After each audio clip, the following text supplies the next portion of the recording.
आजिर कहानीटी छतुआर शक्ति। गोटे गाँव में मंटू नामक एक छोट पिला रहुथिला। से पाठ पढ़ारे बहुत भल थिला, किंतु शारीरिक भावे बहुत दुर्बल थिला। तार सबु सांग माने सकाळे दौड़िबा प्रतियोगिता पई अभ्यास करुथिले, किंतु मंटू टिके दौड़िले ही हालिया होई जाउथिला। से बजारर कुरकुरी, चिप्स एवं चॉकलेट खाइबा को बहुत भल पाउथिला।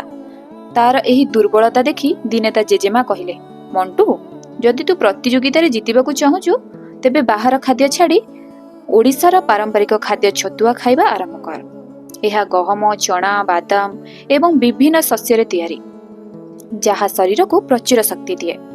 मंटू जेजेमा कथा मानि प्रतिदिन सकाळे क्षीर एवं कदली सहित छतुआ चकाड़ी खाइबा आरंभ कला।